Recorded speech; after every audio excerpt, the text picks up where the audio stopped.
Hi there, so Gemma here. So this is a routine that's about toning up of that upper body, working into the back of the arms, your bingo wings, the chest, the shoulders. It's pretty much covering everywhere, that awkward bra strap area. But it's going to be a little bit more challenging than some, just because a couple of the exercises are challenging. So what I want to do is demonstrate the different options. So demonstrate the sequence to you, because it's a brilliant sequence for strengthening everything and toning everything. But you might need to vary how you do the exercises. So I'm going to start on all fours. So we are starting with a press-up position, and we want our knees underneath the hips. So this is your box press-up position. Your hands, if you've got a mat, they want to be either side of your mat. Okay, and fingers spread out nice and firm. Tailbone towards the back of the room, drawing your shoulder blades slightly together. So this is a box press-up position, okay? So this is one of your easier options for a press-up. So you come down like so. Now if you're like, oh Gemma, that's easy, I need harder. I mean, you don't know what the rest of the exercises are yet, but still, if you wanted to do the 3/4 press-up, you're going to take your hands further out. You're going to come onto the diagonal, and again, you would come down and up, and make sure that the nose is the only part. I mean, obviously, depending if you've got a larger chest, that may hit the floor. But otherwise, it's just the nose. I'm not going to demonstrate a full press-up because unfortunately, I've got a broken toe on my right foot at the moment, and I can't put any weight into the front of my right foot. It's quite possible I might break my nose at the same time, but so that is the press-up element. So we're doing a press-up, a tricep press-up, a reverse cat dip, and a shoulder dip, and that is the sequence. So it's press-ups, tricep press-ups, cat dips, reverse cat dips, shoulder dips.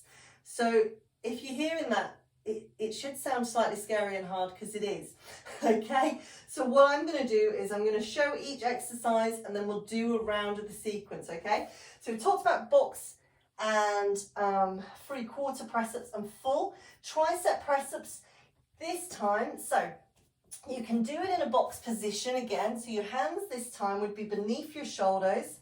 Core's nice and strong. Tricep press-ups are really challenging as well, by the way, so don't be disheartened if you have a go and you're like, oh my God, this is really tough. So we come down. If you're going for a box version, you're coming down, your bum's going to stick up in the air, core's engaged, come down and up. It might not be a huge movement, but you're working into the back here is quite challenging. If you wanted to go 3/4, you'd again come forward with the hips. Make sure when you're coming forward into 3/4, you're not dropping the hips and pelvis, and you're not sticking the bum up in the air. All nice and strong. So if we are going for 3/4, we'd be coming down and up, down and up. And again, nothing should be touching the floor. Just trying to get a position comfortable for my toe. So nothing should be touching the toes. So we've seen the press-ups, we've seen the tricep press-ups. Now let's go with the cat dips. So again, this time hands as wide to either side of your mat, or shoulder width and a half apart if you're not on a mat. And all you're going to do, as if, imagine you're a pussycat. Sounds so cheesy. Okay, I always like to imagine it's George Clooney, but we take our bum back, chest comes down, and as if you're licking milk from a bowl, and you come through, like so. Now you can make this harder, so you could go into that 3/4 position, and you've got to take your bum back like so. Okay, so you could go into that 3/4 position. If you go into the full position, so I'm not gonna do the exercise, but I'll show you the position with just on one foot. You'd have your hands in front of your shoulders, fingers spread out, legs want to be wide, and you would come from this position. So you're in more of a triangular shape with your body. So reverse cat dips are the same in the opposite direction. So you would come forwards and back, forwards and back. Okay, shoulder dips, hands shoulder width and a half apart either side of your mat. This time you want to be on your feet, And you want to be as wide as you can. I'm going to fail here, aren't I? Because I've got my broken toe. But basically, you'd be dipping your head down. Your knees are going to bend a little bit. You can't do this exercise on your knees because you won't get the same effect into the shoulders. So if you find that challenging, you can always take it out. So we're going to do 5 of each, and then I'm going to talk a little bit more. So start with press ups. So we'll just do 5 press ups. I'm going to go for the box version, so I'm going to do the first option. So you'll breathe in and out on the way up. In and out. In and out. In and out. Last one. And then we go triceps. So remember, we can do this box, we can do this 3/4, fingers pointing forward. We go 1, bum sticks up. Excuse my floating foot, it just naturally struggling to put it down a little bit at the moment. 3, 2, 1. Come up. Hands, shoulder width and a half apart. Fingers spread out. Reverse cat dips for 1. Bring bum back. 2. Excuse the microphone. Excuse my flesh exposing. 3. Last 2. Last 1.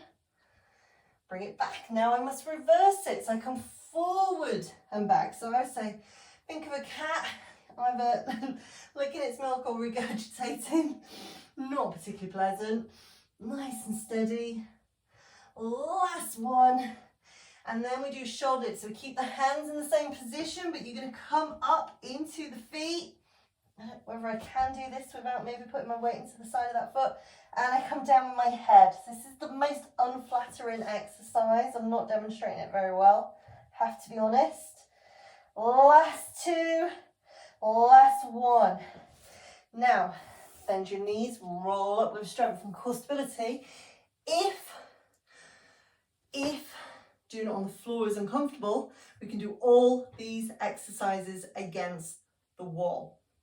So we could, so I feel really bad because I'm going to turn my back to you, but I could stand with my legs away, put my hands either side of the shoulder. So again, that's shoulder width and a half apart.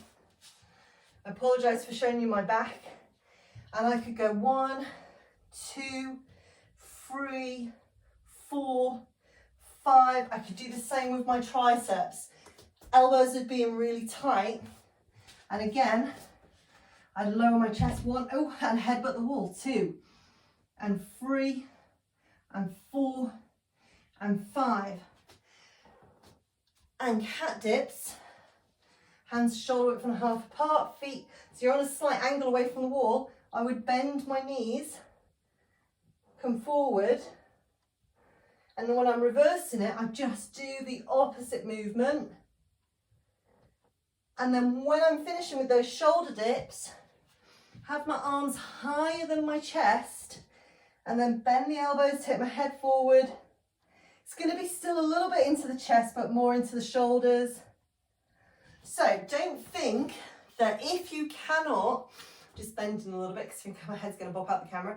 If you cannot do it on the floor, maybe you've got knee problems, or maybe you feel like you're not particularly strong in the upper body, then you can do all those exercises against the wall as I just showed. I know it wasn't the best angle, so I do apologise. Please put comments on and I can always do it from another angle if it doesn't work. I would say if you're doing that daily, you know, you could do it as a sequence of 5, 4, 3, 2, 1.